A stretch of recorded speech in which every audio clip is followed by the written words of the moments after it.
All right. Welcome, everybody. Today we have Greg Richardson in the house. Greg is currently the product owner for Sequencer and animation retargeting in Unreal Engine. And he's been with at Epic Games for a little bit of time now. Isn't that correct, Greg?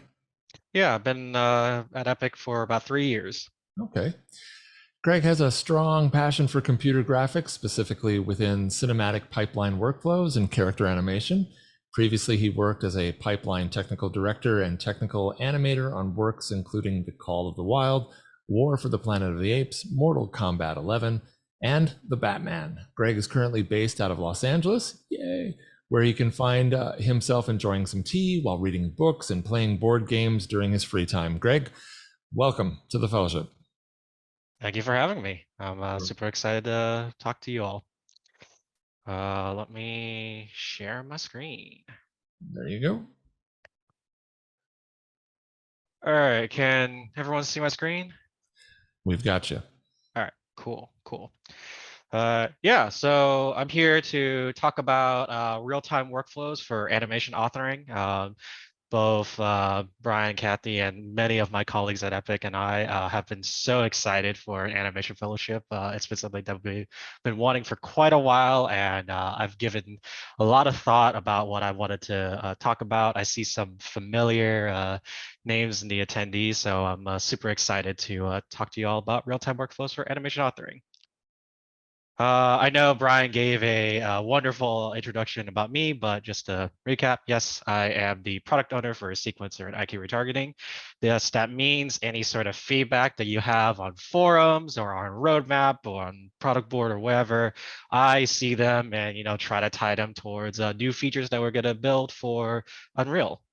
Yeah, previously I was in feature film and game animation, mostly on the technical animation pipeline. When I started at Epic, I was on the control rig product team, working with them in UE4 and going into UE5. Then in 5.1, I took over product ownership for IK retargeting, which we'll be going over a little bit or some of that during this talk. And at the start of this year, with 5.2 and the upcoming 5.3 release, I've took over product ownership for Sequencer. So I'm pretty sure everyone here has had some familiarity with all the tools that I just named, but I'll be diving in a bit more on all of those tools and workflows. So I was thinking about this fellowship, and I was thinking about kind of my last 3 years at Epic, and even before that, trying to dive into UE. And I thought about just this overall question about why should animation go real time?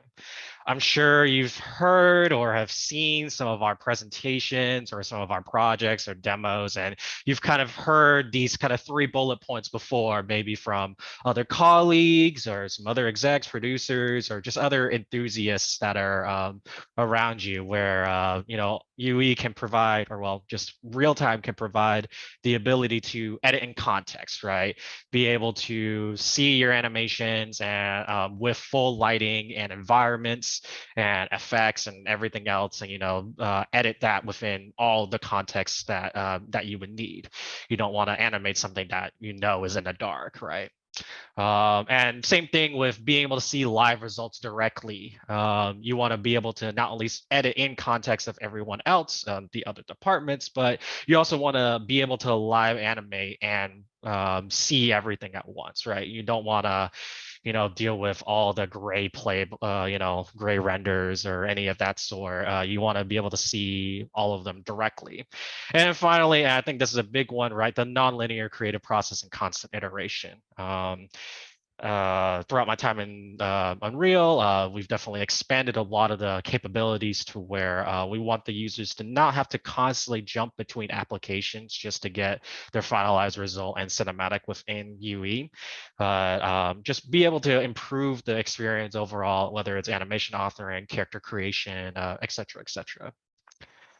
But something I want to point out here that I don't think that we really think about is I think we can start to think about introduction of new workflows and ideas.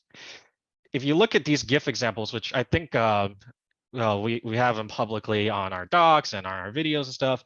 All the tools here aren't really that new, right? A curve editor, yeah, we've seen that before in all sorts of animation authoring packages. A timeline, nonlinear editing suite, possibly, being able to keyframe stuff, that's not new. Character rigs, that's not new either. Pose libraries, all of these things, et cetera, et cetera. Nothing is new here, right? These are all just tools that are getting to be on par with existing animation authoring packages. So once again, I asked the question, okay, these three, bullet point answers are really great, but why should animation go real time? And my answer to that is new workflows. And we'll talk about new in a moment, but these are kind of some examples of the tools that we have within UE that I think can really expand on new ideas and new workflows that we probably haven't been able to tackle on the animation side as much, just because we haven't been able to fully experiment with speed and the constant iteration that I was just previously talking about. You might have seen this Kraken GIF on the top left before. That kind of showcases arc directable procedural motion. On the top right, you have a demonstration of IK Retargeter, which can transfer animations from any character, any other character. On the bottom left, we have, it's not showcased very well, but this is an example of a procedural rigging where if you added more legs to this mech, it would automatically add more controls. And a new demonstration of something that we're calling proxy controls within control rig, which allows you to drive other controls, which in this case for this box allows for multiple pivot points. So you can completely manipulate that box all around, even the flaps, and those would be considered pivot points for you to, roll your box around and such. And what are these new workflows? These are kind of just the 4 things I'm going to be showcasing a little bit more today that you all are probably somewhat familiar with, or at least have heard of them, right? These little snippets that I took are directly from the documentation, so I'm not going to dive too deep into them, but let's think about this, right? So Sequencer, a powerful nonlinear editing suite for real-time cinematics. Animation blueprints, a tool to create logic that will define the final animation pose for a skeletal mesh to use per frame. Control rig, the solution to animating characters directly in the engine. And IK retargeting, a tool set to share and transfer animations between characters of any size. So all of that, all of that is out. It's all in public information, all in UE5. But you might be thinking, okay, he's kind of tooting his own horn a little bit. Are these really new workflows? And to be honest with you, no, right? Animation blueprints is just a way to handle, runtime animation logic that's been in other game engines before, right? Control rig, I mean, yeah, it's just another, rigging solution, another way to animate. Yeah, like that's not new. Retargeting, that's been around since, mocap has been around, and even before that, right? And sequencer, right? Non-linear editing, yeah, okay, we've seen all of these things before, right? But I'd like to question that a bit, actually, because we've seen them before, but we've never seen them in one package. And that package in here specifically would be Unreal Engine. We've never seen these workflows work all together in one package. So let's take a look at those. Let's take a look at those key points again, and look at those descriptions, and kind of let's think a little outside the box from what you might be familiar with within, linear media authoring. Sequencer is a powerful non-linear editing suite for real-time cinematics. This means that you can have all sorts of shots, all sorts of subsequences, and all sorts of things, and have, lights, environment edits, animation edits, characters, and all of that. And it works within real time, and you can non-linear edit them in that same speed. So you're not having to, you can move around all your shots super fast. Animation blueprints. And I think this one is a bit interesting because in CG, we don't necessarily think about this as much, but the final animation pose per frame, animation blueprints creates logic to define that pose per frame. And I think that's what we should think about, right? Like it's always just what is the final pose and what is it at this frame, right? And control rig, don't need to elaborate more on that, but being able to animate directly in the engine, and then IQ retargeting, share and transfer between characters of any size. That's a gorilla to an octopus to a pig, pig to a human to a goat, etc. You can do all sorts of things with that.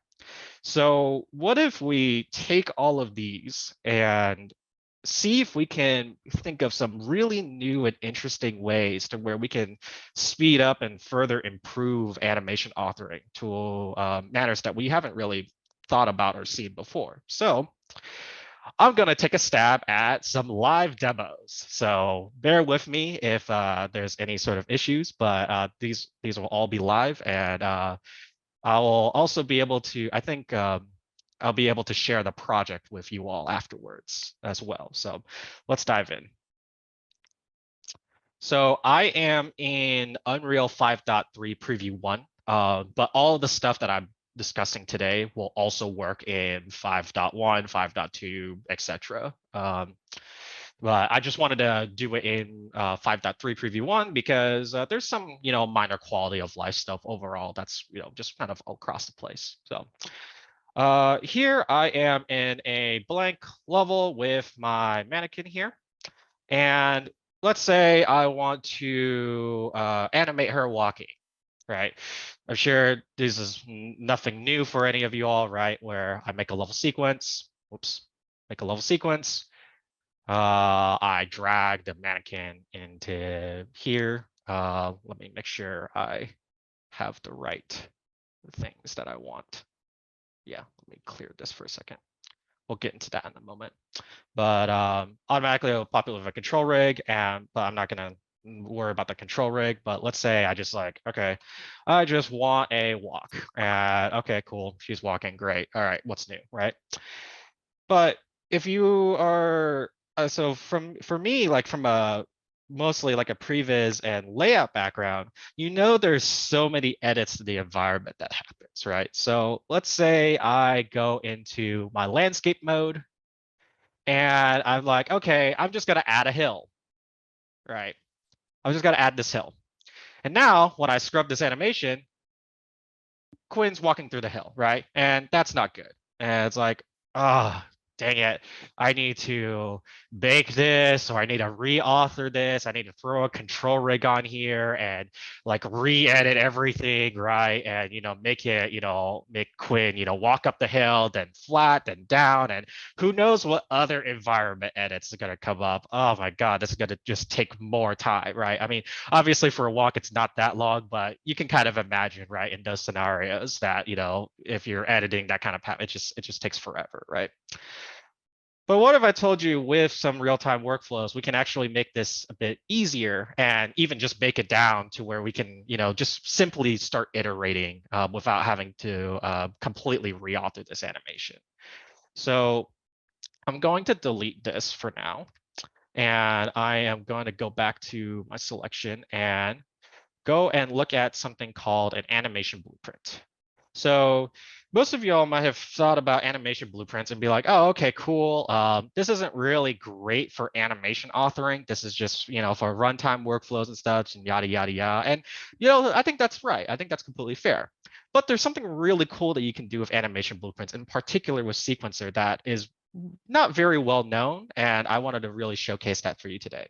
So there's something called slots within animation blueprints, and slots are used in order to handle like if you're in runtime animation, more like masks. So you can kind of imagine like an upper body mask or a lower body mask. You might have some animations that play only on the upper body, like when you're like turning in like first person, right, while running around, then you want the running to be on the lower body, right? But in this case, I'm not using it for any sort of masking between the upper body or lower body. I'm using something called the default slot, and that's just a very generic slot that will take just any sort of animation that I'm just going to throw at it. And if we go back into Sequencer, I accidentally deleted what I didn't want to delete, so that's my bad. Let me just redo this for a second. If I go back into sequencer and I go to the walk, if I go onto the animation section, I can right click and go into properties. There is a property here called slot name, and it's using default slot. So what this means is that any animations that I throw into sequencer, I can use my animation blueprint to read from that and then run additional runtime logic. And this allows me to say, oh, I don't know,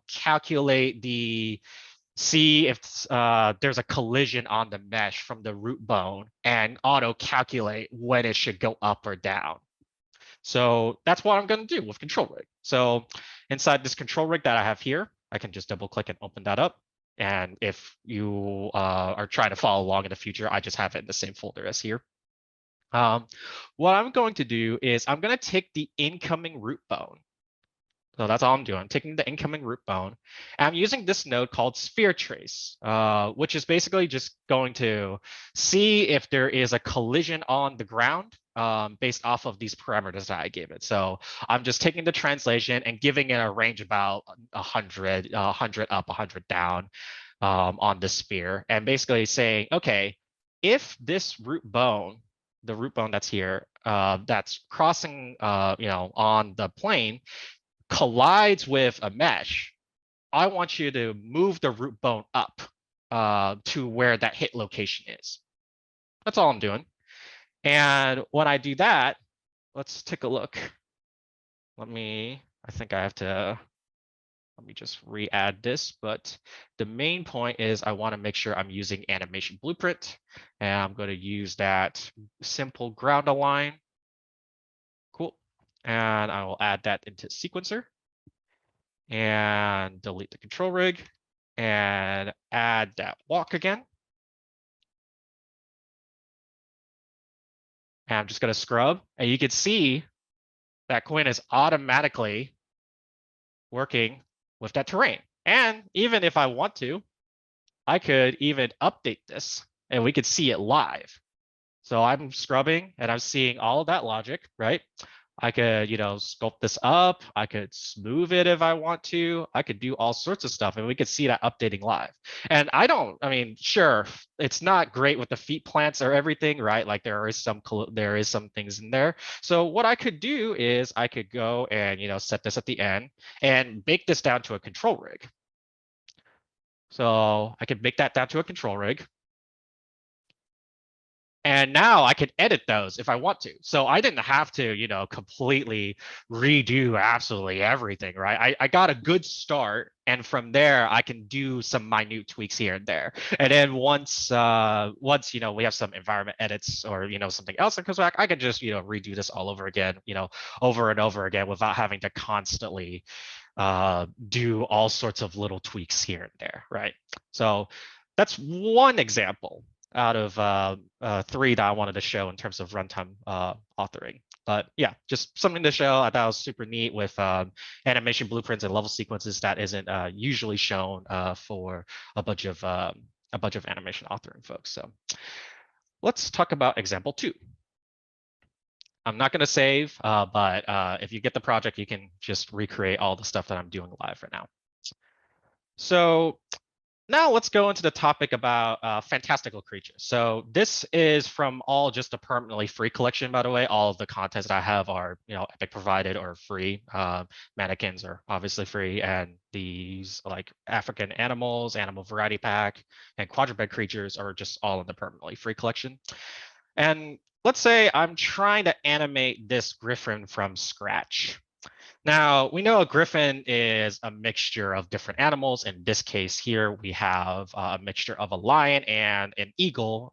In this case, I just have a crow. I didn't have an eagle model on hand, but and if I were to try to make this from scratch, this would take a while. I'm not a great animator. I can animate, but I'm not a great animator. I don't really want to go through the full process of trying to create all the animations that I need for this griffin.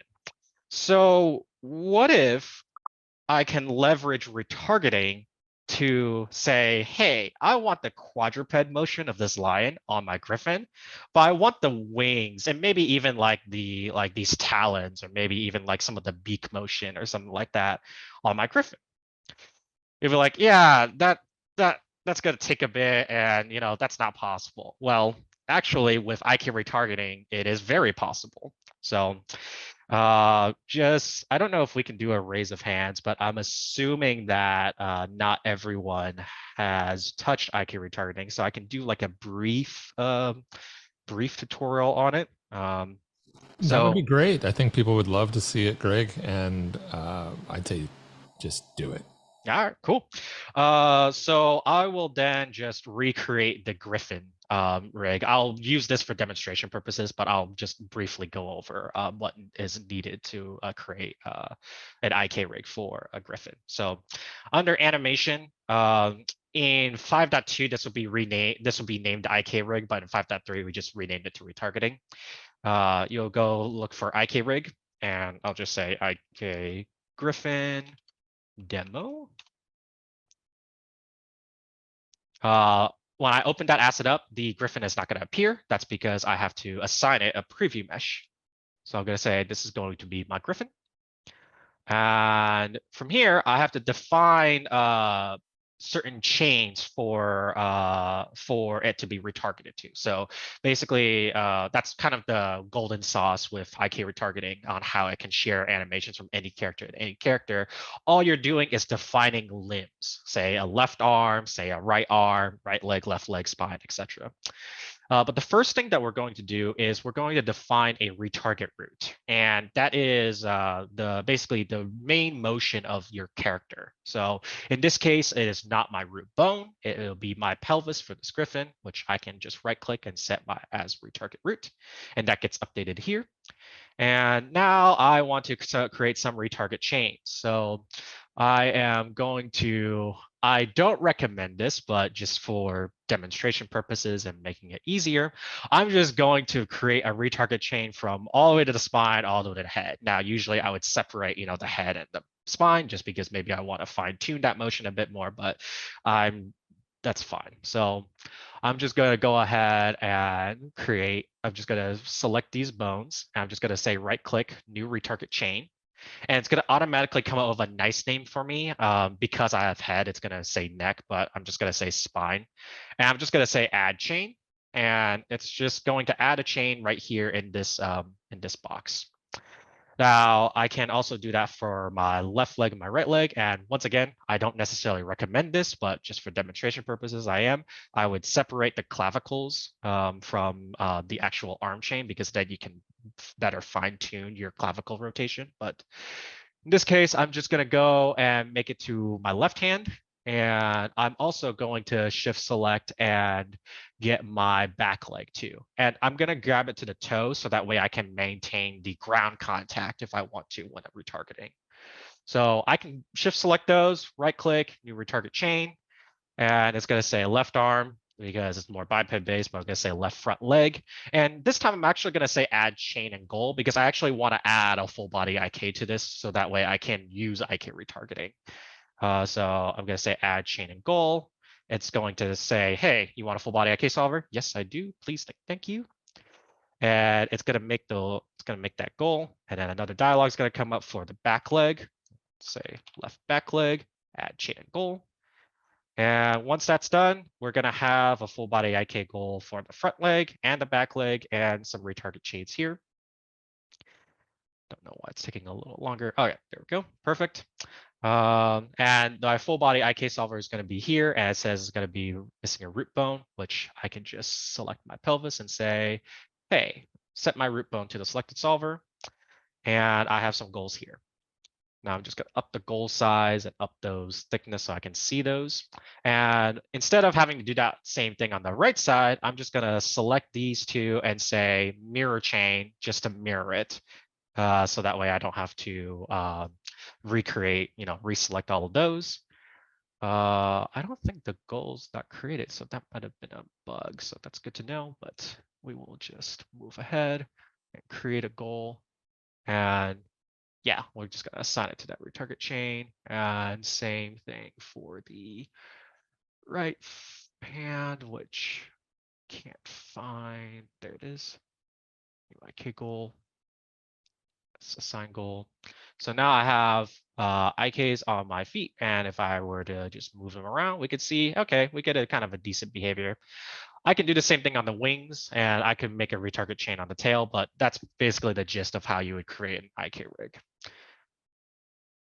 If I were to look at the, I'll save that. And if I look at the finish rig, I have one for the wings, and I also have a retarget chain for the tail and the root. And I could add more settings to like fine tune the behavior of how the wings are, but I don't really want to go through that because that, is a lot of detail work. But you can make this as stiff or as not stiff as you would want in terms of the goal strength and the bones. But highly recommend looking at our documentation for that. But I've created an IK rig for my target. And now let's look at the IK rigs for my source. So that's my lion, which I don't need a full body IK for this because I'm just copying the animation from one to the other. And technically speaking, you don't need full body IK for retargeting. It's more if you want to handle ground contacts or anything else. Maybe like you want to scale the IKs for stride warping, which might be useful since the griffin is a bigger creature than the lion. But you can see that my chains for my lion is pretty much the same as the griffin. And I don't have full body IK. And that's the same with the crow, but I didn't care about any of these other ones. And also I could have made some retarget chains for these kind of toes, but there's really not much to work with. So I just was like, all right, I'm just going to grab the wings. But if once you get the project, I'd recommend checking it out just to see if, you might want to get some, interesting motion from the toes or the beaks. So I have IK rig for my crow and my lion. And now I can create a retargeter asset, which if we were to do it from scratch, it would be under animation, retargeting, IK retargeter, but not going to do that. I'll just open up an existing retargeter that I have. And what it will ask is you assign a source IK rig and a target IK rig.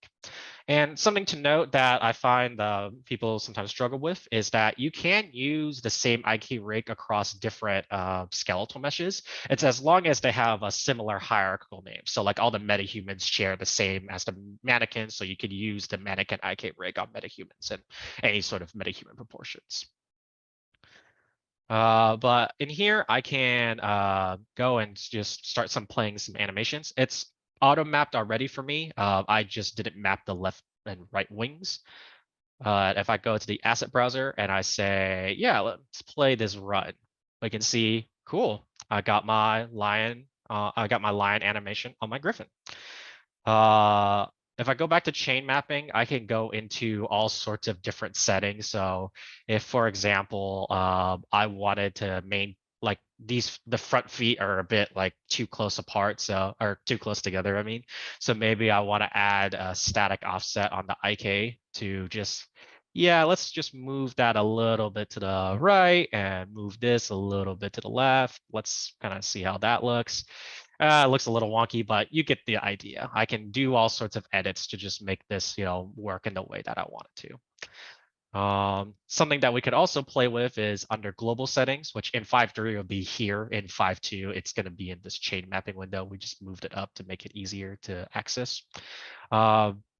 I can do some stride warping. So this scales the IK. So if I wanted to have a longer stride, I could, warp forward a little bit. It looks a little weird with how the speed is, but maybe I want to do like a walk just to better demonstrate.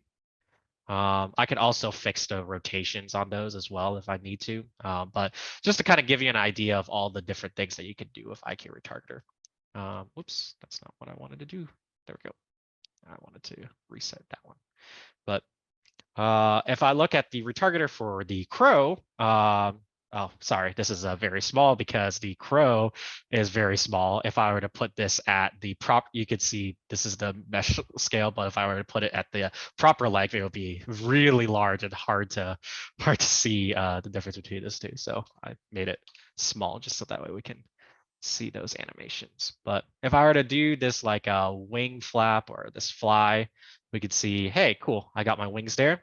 And we could see that there's some there is some strength issues with the goals on the wings because obviously the rest of the body is moving. But if I wanted to, I could turn off IK, which up here I can just say, yeah, I don't want IK to go. I just want the FK copy curves to go. But in this case, we're not going to care because we're just going to ignore all the body animations and just grab the flying animations, right? So that's kind of the basis of retargeter. I highly recommend looking at some of our docs. But um, in this case, let's do some runtime retargeting. So I've got to create an animation blueprint.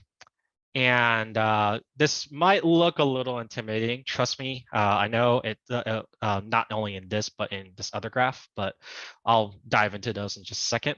But what we're going to use is a retarget pose from mesh node.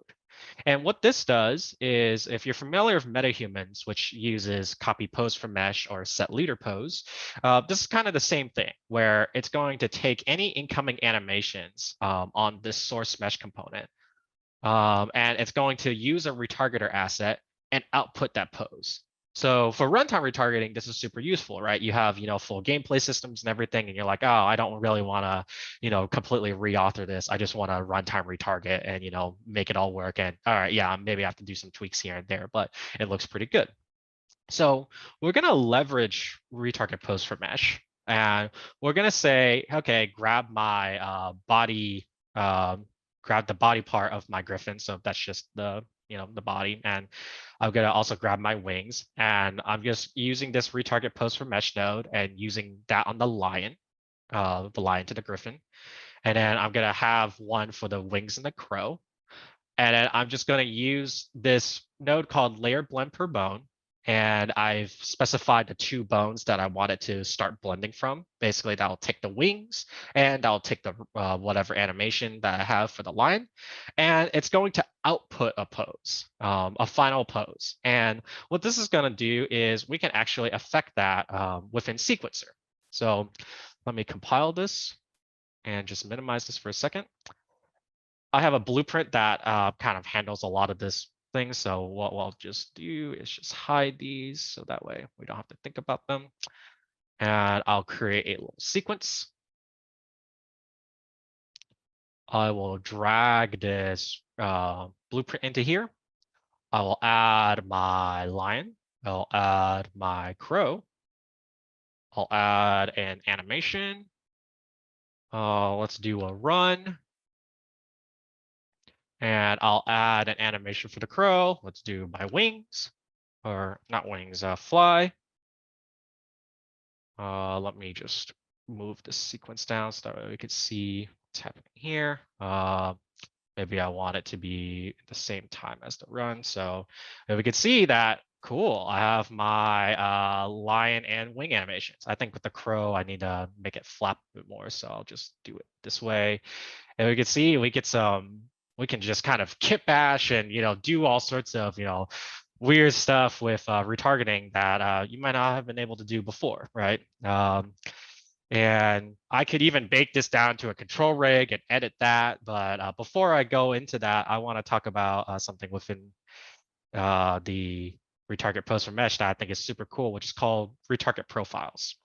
Retarget profiles are a list of edits that we can do on the retargeter. So if you recall, I did a bunch of edits on like these legs, or maybe some of these like settings up here. Like all of these are actually editable at runtime.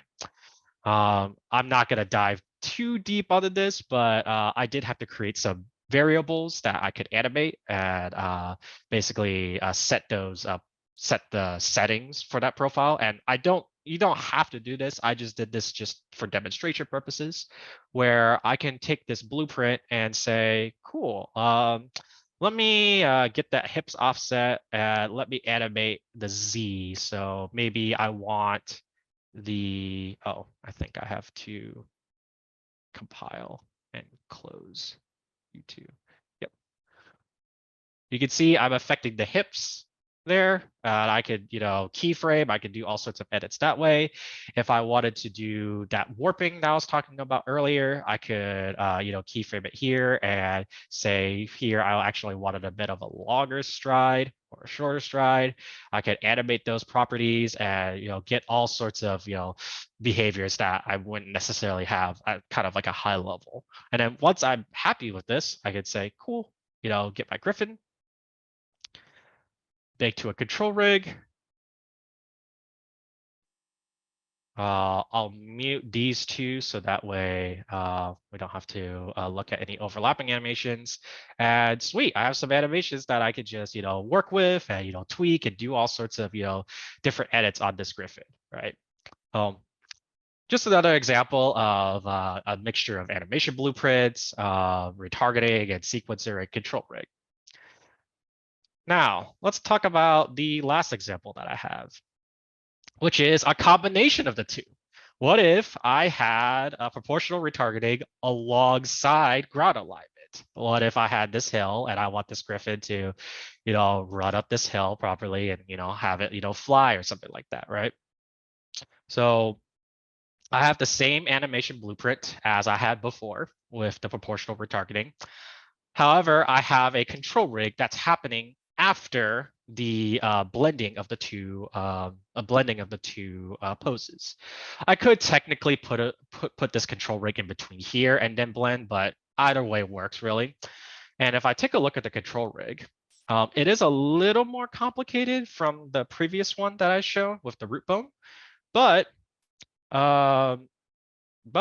what I can do here is instead of the root bone, I'm actually calculating the hips. So I'm storing like the initial length of the hips from the ground, and then storing that offset and just adding the hit location and just confirming that it is hit and also that it is less than the current distance is less than that offset, and then applying that back onto the pelvis. So that's all I'm doing here. Nothing too fancy, but let's try that out. So if I create a level sequence, open that up, drag this blueprint in, make sure that I'm using the correct animation blueprint. All right, and I'll add my line and I'll add my crow again. I'll add that run. Okay, and I'll add the fly once again. Move that a little bit over to here. And I can see that with that route alignment that my Griffin is automatically moving based on landscape. And once again, I could update the landscape. I could also, whoops, not the crow. I could up here, just move this and we could see that it's updating as I'm moving that around. And that makes it super easy to play around with as I'm just like scrubbing around. Maybe I want to do any more animation edits, or I could bake this down to a control rig and do all sorts of different animations on it, fix the feet, just basically get a good process without having to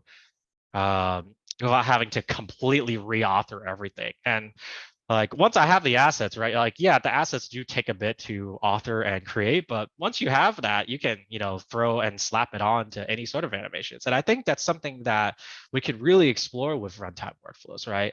We don't need these super monolithic rigs that does absolutely everything that we need. We can just have things like, hey, ground alignment, cool. Let me just slap it on for a moment and see if that works. Cool. All right, that gets me farther along than, if I had to completely re-author this from scratch. Cool, bake it out. Let me do some tweaks and all right, cool. I'm moving on to the next thing. And I think that's super important to think about within real time. So I believe I'll be sharing this project with you all with all of these contents that you can kind of toy around with, play around. But if you will want to take this even further, there's a lot of things that we can do, right? For example, you could use tape recorder to record gameplay and, really make that super easy and, or not easy, but like more iterative, right? You capture some gameplay animation, and then you're like, cool, I have some of this gameplay animation. Maybe I can split this apart, tweak it more, and I just have some free animation on my hand. You can integrate live link. All the stuff that I showed with retarget frozen mesh works with live retargeting. You could live retarget and have ground alignment if you want to.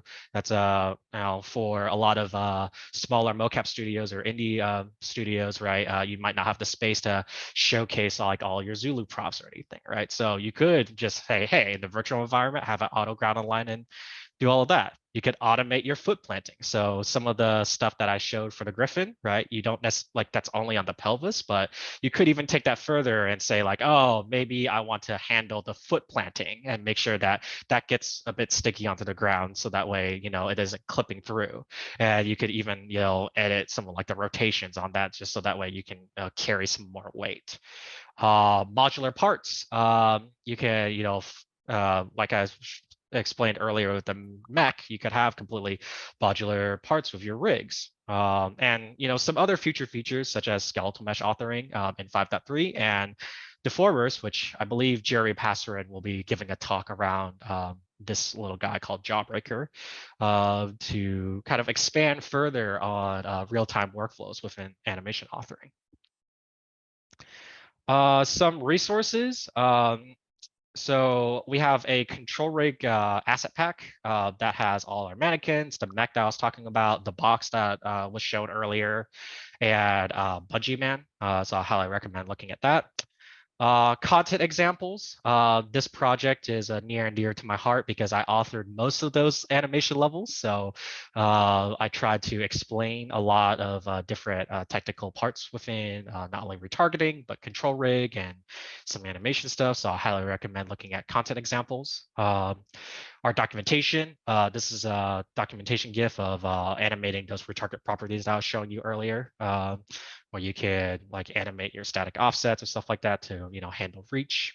But our documentation is super solid and has a lot of information around some of the stuff that I showed earlier today. And I wanted to also point out this Future of Animation talk done at the last year's Unreal Fest by Jeremiah Grant. I basically took his talk and just way more specific, but if you want more high level stuff, I highly recommend looking at that. And I think that that will really showcase kind of at least on the UE anim side, our kind of vision in terms of how we feel about animation in Unreal and in real time.